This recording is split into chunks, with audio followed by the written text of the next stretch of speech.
We decided that we're going to go with a 5-day timetable. That doesn't mean every boy will be in every day, but there's the opportunity to do that. Monday, Tuesday, Wednesday, you'll be obviously coming in, doing the classes, like we said, then training, and then there's match day. Thursday, we partnered up with a gym in Ramsbottom, Jordan Humes Gym in Ramsbottom, which is a strength and conditioning gym. So on a Thursday, if you haven't played, then you'll train. If you have played, then you'll do, obviously, a recovery day, which you'll still be training. And if you've been injured, that's when you'll be seen by the club physio. And obviously, if you can join in some parts of training, then you'll be able to join in with that. But that's all in a gym inside. So hopefully that will be of interest to you all. And then Fridays will be a day where it'll be a bit mixed, really. Mike will tell you a bit more in a bit about your work experience that you have to do. But obviously, being Ramsbottom United, one of the benefits of that is doing some work around the ground.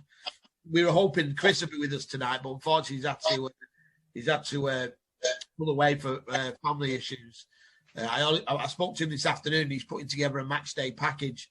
So there will be some jobs to do on match days if you're interested in doing those. It is part of the work experience. That's another thing that we'll be doing on a Friday. And also on a Friday, we'll be getting coaches in. So the likes of the manager, Chris Wilcox, there might be me doing a session. But also, we've got some friends, one of them, that will come in on a Friday and do extra coaching with you. And like I say, get a different point of view. So hopefully the timetable, the 5-day timetable, will assist with you coming in, and obviously you can get as fit as possible. But hopefully, depending on the numbers we get at the moment, we're looking like we'll have one team. But I have had I've had about 22 that I said they're committed to us. If we're going with 22, 23, then we're probably likely to go with 2 teams. So because of COVID, we can't register yet, but I'm hoping to register 1 team in the Northwest Youth Alliance League, which we're allowed to go in because we're Rammy United in step 4. So it's a better standard. And obviously with that, we'll go in the FA Youth Cup as well. So, but that's not confirmed yet because obviously nobody knows what's happening. We have to wait for the FA to make their decisions. So that's what's happening with us, with the academy. And I'll let Mike just speak to you a little bit about the actual course it's doing and just refresh you, or if some of you didn't know on the day. And then if you want to ask any question about the education side or the academy side, then you can ask us some questions. Reiterate what Tom said. I mean, I think if you think back to the things that he said about doing a sports science degree when he was younger, about the education side of things, he's had to re-educate himself now to come out of full-time football, to go into part-time football. He always had something in the back of his mind. He mentioned the word commitment. He mentioned the word doing the best that you possibly can. And I think that echoes everything that we say as the educators, that, you know, you've got to put as much effort into the football, which we know you're going to do, and your hopefully your progression within your football. But on top of that, if to run alongside that, you know, you can give your best in terms of your education, then again, as Tom said, if things don't work out and you don't get to where you want to be with football, there are other opportunities. And Warren alluded there to work experience. I mean, there's a 1,000,001 jobs in and around football, both on the grass, on the side of the pitch and off the pitch. You know, you can look at social media, journalism, you can look at physiotherapy, sports science, coaching, specialised goalkeeper coaching. You know, there are many, many roles that you can fulfil. But I'll go back to what he said about part-time football. He's clearly enjoying himself at Ramsbottom. There are lots and lots of clubs in and around that level and above that where I'm sure he'll tell you, you know, you can make a decent living doing that. And if you can couple that with either a full-time job or a part-time job, you know, you're probably going to be the envy of most young boys between the ages of 16 to 18 and moving forward, if you're able to do that. I was on our Zoom call last night with our prospective new students for next year. We had about 24 boys on. We had James Beattie on, a good friend of Marlon Brooms, who's our head coach. And it's strange in that, you know, the messages that he was talking about to our boys was very, very similar to Tom's. You know, very, very similar wording, you know, desire, commitment, hard work. You know, as with Tom, I don't think James had many regrets. And I think they've both been model pros. I think if you were to ask 10 people about Tom Kennedy and James Beattie, I don't think there's many bad things anybody could say. So I think it's all right me telling you this. It's all right Warren and Chris and everybody else connected to the club saying you've got to come in and work hard. But when you're listening to guys like them that have been there, done it, you know, worn the T-shirt, as they say, have come out the other end. And James now is doing a diploma in business management with the League Managers Association, as well as, and again, it's something I'm not sure I didn't know before last night. He's actually a doctor as well, a doctor of medicine. So it's strange. I do think that the education side of this program is probably as important, if not more important, ultimately down to the fact that there are a very, very small percentage of players that will make it at the top level. That's not to say that can't be you. Please don't think that for 1 minute.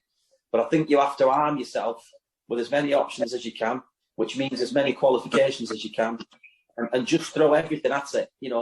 Give your all. Make sure that when you come out of a classroom, off a training pitch, on a match day on a Wednesday afternoon, you can't give any more. And I promise you, you'll go very, very far in life. Going back to what Warren said about timetabling, yes, the bulk of your education comes in the first 2 to 3 days of the week, Monday, Tuesday, Wednesday, as well as your training and the game on a Wednesday. The Thursday session sounds fantastic with the gym and the recovery. There may well be lessons on Thursday morning, depending upon how many of you come in at level 2 and level 3. And again, that will be determined once we've got all the recruitment right. And Friday is a really important day. As part of a study for college, 86 hours for the year, which is an hour a week, basically, of work experience. We believe that an hour's not really enough. And if on that Friday, you are able to be part of the club and the infrastructure and everything that goes on within that club, from the grounds to the match day provider, to the coaches, to the kit man, to the physio, the social media, the internet, all of the things that go on behind the scenes that you don't tend to see. That will give you a really, really good insight into all aspects of the world of football. Additionally, if you are able to, and there are opportunities, for example, at Jordan Humes Gym, he may be able to give you a day a week there. There may be other opportunities from within the club that no external people that have got positions that may interest you.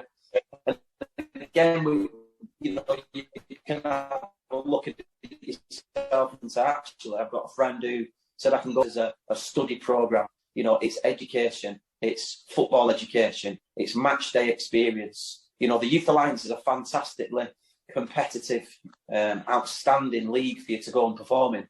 There have been plenty of players that have come out of there that are now playing professional football. I'll give you an example of one. So, Che Adams, who's currently at Southampton, was at Sheffield United, was at Birmingham. He played in the Youth Alliance for a team called Ilkeston Town down Nottingham way. That's just one example of somebody that's come right through the system. But he hasn't got there by luck. He hasn't got there on pure ability. He's got there on brutal hard work and, days of sweat and days of challenge and probably days of failure. And I think this is a really good opportunity for any of you that are coming out of education that really want to push on and maybe want to go to university as well. Tom mentioned his degree.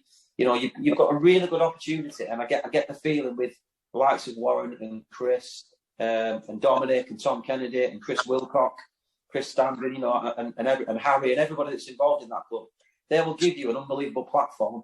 It's up to you not to waste that opportunity.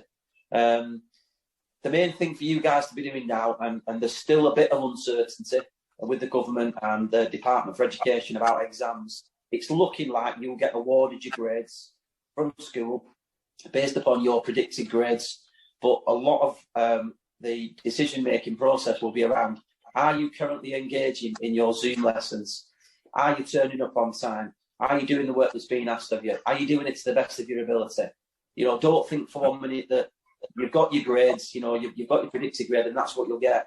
Because you do need to get 5 grade 4s if you want to come on the programme at level 3. Obviously, it's slightly less than that for level 2. I think you can make a big difference between what we're on now, just about the beginning of March through to the end of the school year, probably June time, in determining whether you get those grades or not. It's really frustrating. I'm a teacher. I don't like doing the Zoom lessons, and a lot of students that we've got on our programme don't like taking part in them, but it's one of those things. There are plenty of things that we all have to do in life that we don't want to do, but it's those things that get us on in life. So dig in, lads. I'm sure you've had your down days as well as your up days. I think everyone now can have a bit of positivity. It looks like we've got, some dates down the diary where we can get back to playing football. We can get back in school, get back to the gym. get your hair cut, go on holiday, and then hopefully middle of the summer we'll be back to some sort of normality. And believe me, boys, and mums and dads, September or August, when it's pre-season, should I say, will arrive very, very quickly. This is my 11th year of doing these types of programs, and I can remember the first day of the first academy day that I ran, and it just seemed like yesterday. So, dig in for the next couple of months. I do believe if you've already committed to Ramsbottom, you're not going to regret it. I'm sure the other guys that have expressed an interest as well will hopefully join. And as Warren said, if we can get the numbers up to 24, 26, 28, you're going to be looking at having 2 teams. And I'm sure you're going to be very competitive. Yep. Cheers, Mark. Thanks for that. No problems. Just as well, like I said, on the media side, I know I was talking to Warren this week about we'll always be willing to, if we can get an interview with a player for anything like that, we're going to try and work as close as we can, aren't we, Warren, with the academy and the media side, in terms to get the right equipment as well, so you can, know more about this, don't you, Warren, about the cameras and about purchasing for them as well. Yeah, we're going to have we will have some cameras for analysis. So basically, your games will be filmed. We just decided, obviously, we've got some analysis equipment that we'll be bringing in, so you'll be able to see your performances and obviously be uploaded onto our YouTube channel for Ramsbottom. So that's another thing as well. I'll just say that if you have registered already, thanks for registering and accepting the offer. If you want to accept the offer, if you do within the next month, before the 23rd of March, then I can include you in plans for pre-season. So basically, come pre-season training with us as the first team. So that might just get your fitness up a little bit. With obviously, we've got to bear COVID in mind if they allow us to do that. So that's just, I don't know. I know there's a lot I have registered, but those that are thinking about it, if you do it in the next month, like I say, I can put the plans forward. I've got to put who's going to be at pre-season training, so I can. So I'll let you know when that will start. We're hoping to start that in probably last 2 weeks of June, or pre-season will start. If the league starts as usual in August, we don't know. Can I ask Warren? Are you going to put on another trial event as we spoke about round about Easter time? Is that something you think you'll be able to do? We're hoping to, but we just got a meeting. I couldn't meet Harry this week. We've got a meeting with him next week to speak about that, because we've got to wait to decide what they're going to do with the step for our league. It's probably going to be null and void. If they're null and void, Harry will probably want to start work on the pitch, which obviously he wants to try and get a game in before he starts work on the pitch. Yeah. So we've just got to confirm that with Harry. So hopefully we'll have the game in before then. But it's just brilliant. We can't do anything before the 29th of March, but I will know before the 29th of March what we're doing. Yeah, excellent. Did you have a question then as well? Sorry, yeah. Can I ask a question? It's twofold, really. I mean, the Ramsbottom United, in one respect, is new to me and my lad. It's not new to the fact that he's been playing since he was under 5, so we played a number of the Rammy teams. He's ex-Westbury and currently Walsall Wasps now. But just with the academy, I believe it's the first time Rammy have done this academy. So what's the vision for you guys? You spoke a lot about obviously the football and stuff, and getting players through to sort of semi-professional or professional like Tom's been. I mean, what's the priority for you guys as academy? Is it to find the next Tom Kennedy, or is the focus going to be more on getting the lads through the further education with regards to the sports studies? How are you sort of splitting that, and how are you sort of prioritising that? Just as an example, let's say, for instance, you've got a lad who comes on board, he's never going to be the next Tom Kennedy. What happens to him? Does he get dropped then, or do you focus on pushing him through his sort of further education? Yeah, first and foremost, we set this academy up in order to have there's got to be local players around there that are good enough to play for Ramsbottom United. So ultimately, like when Chris and me played for Rammy, we want Rammy lads, and Brendan as well, who played. He's a bit younger than us, but Brendan played with a lot of local lads. But ultimately, because of the level that we're at Ramsbottom, that's difficult because the level is very high. But that's ultimately what we want to do. But the two other things that we really concentrated on is we're really concentrating on that pathway in education because really that link is important. Because as we've said, there's not going to be many that's going to end up earning a living from the game. Yeah, within that 1%, there's going to be few and far between, isn't there? Yeah, so regardless of any academy. Yeah, exactly. I'm passionate that they get that education, and I'm also with our sponsor Rosebridge, which is in Ramsbottom Town Centre. You know, the big building, Ramsbottom Rosebridge. We work a lot with the PFA. Phil Rolls there, who also is another ex-player. But Phil and me are currently trying to get some pathways into. We will have a pathway into Bolton University. So for those that want to go that direction academically, we can support in that direction. And I know Mike also, we have links already with Trafford College. They also have a university course. In terms of players we know everybody's not going to make the first team. You know, we're realistic in that. However, Ramsbottom United was such a big club. We are the juniors and the seniors. So the juniors will run some under 18s and under 21 teams. Yeah. I run the development squad, and we'll also have an under 18s team from the academy that'll be run next year. So there'll be different levels then of, it's not just all going for the first team. If you don't get in the first team, you're out. There's going to be different. Yeah. We hope in the next few years that we'll be able to have a pathway into every level of football. So what we mean by that is we'll have our own adult team that will not support the first team. Will just basically be an adult team that will play in the local leagues, West Lancs League. So those players, you know, at all levels and all abilities, you know, there'll be a pathway into football. Ramsbottom United. And like I say, the ultimate is going playing for the first team, but that's not always possible. Yeah, and of course. It'd be great. Sorry, I'll just say this. It'd be good as well if somebody came from our academy and ended up being our physio in years to come. Yeah, Not just football, that's a pathway. Different options, isn't there? Different levels of, cool. Yeah, it's work as well. And that's basically what we want to do. And everything that we do is non-profit. Everything goes back into the club. Right. You know, every bit of money that we get from this is ploughed back into the club to improve facilities, coaches, and players. Yeah. Can I just add to that, Warren? Obviously, and just to respond to the gentleman before. Obviously, our programme over at Rochdale isn't linked directly to a non-league club. What we've managed to do over the last 4 or 5 years is create a number of player pathway partners. So we have player pathway partners down as low as Whitworth Valley Football Club, Rochdale Sacred Heart Football Club in the Manchester League, and then as high as Chorley Football Club, who just dipped out of the National League last year and who did very well in the FA Cup this year. So we've currently got a couple of boys playing for their under 18s. We've got lads down at Whitworth Valley, at Rochdale Sacred Heart.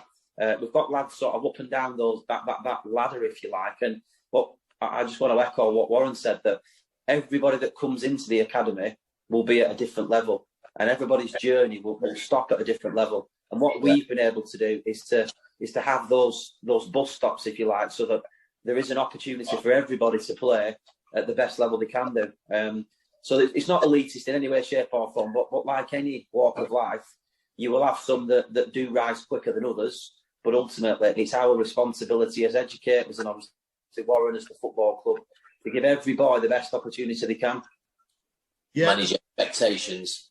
Yeah, exactly. And just to put a cap on that as well, with Chris and I run the development team, and this season, all our development team are all local lads. The majority are under 18s. But I think we've got 2 lads that are out with Hasley St Mary's at West Lancs Standard. I've got a lad that's out in North West Counties Standard, and a lad that's with was with Stepford Lancaster. He's now not a goalkeeper. He broke his fingers. But so we will place lads, not if we haven't got within our own. If we feel that they could, you know, the football education's better at another club. Farm out and you've got those options. Yeah, I've managed at different levels, and Chris and I, along with Brendan and Gaz, who are coming through as managers as well, we've all got connections with local clubs where it's not all about Ramsbottom United. I would be just as proud if a player came through our academy and ended up going representing, I don't know, Haslingden St Mary's or Bacup Berra. If we can say, you know, his origins, the provenance of that player came through our academy, then that's just as a success to play for our first team. It'd be great if they all play for our first team, but that's never going to happen. We're realistic. Cool. Has anybody else got any more questions to ask? You want to say anything else, Warren or Chris? On the Brendan, do you want to say anything? No, just all it is just what they said, and Warren said is to all these lads, is just give it your best shot you give it, and you get to a level, what a level you can get to, and hopefully, like Warren says, you can get into the first team. But it's all about your determination, innit, from each player, and whatever effort they put into it, and just listen to everybody who's around them. And if you've got any problems, you speak to anybody who's attached to the club when you come to join to them. So that's all I can say. What Warren said there before is it's all spot on. Hopefully everybody enjoys coming to the club and I've enjoyed myself at the club, and I've been at Blackburn through, but Ramsbottom's always been a good family club. But this 2-year thing that happens, then it kicks off this year, and hopefully it's successful, and hope all the lads around us enjoy it, and you're with a good club who will look after you. And that's all I say, really. Just enjoy it. And I hope everybody comes on board and enjoys it, and everybody gets the same at any level. Whatever level you play at, even 18. But it's all down to the individual, isn't it? Every child, that if they put the determination and look at themselves and enjoy it. Yeah, and Brendan, you're the under-16 coach, aren't you, at Rami? Yeah. Sorry about that. When I was introduced to the game. What's that, sorry? Being Gary Marshall, a joint manager at 16s. Right. Yeah. Has anybody else got any questions or anything to say? The only one from me, and I've said it a million times, he's laughing, but as long as you're good to college with a smile on your face, you enjoy your football, you'll get a good education, you're at a good club, you won't be in a worse place, I promise you that. Yeah, I echo that. It's a great club to be at. And I've enjoyed it just being in the media side. And like Warren said, if you don't make it we'll just concentrate purely on the football, Warren can always come and work with us as well in the media side if that's the path they end up going down. Yeah, that's hopefully that's it. Like I said, we want coaches, footballers, and people working around the club all to come through the club, which will be great. And I'll let you know as soon as I can about this next game. Hopefully we can have a game in April down at the pitch. But like I said, it's dependent on COVID and Harry. He might do some work early on the pitch, which we can't blame him because he might take the opportunity to make the pitch. But that'll be great for us because next season when you play on it on a Wednesday afternoon, you'll be playing on a great surface and a good pitch. So it's all a benefit to you even if you miss out. But hopefully we'll get that game going. Yeah, appreciate you coming on.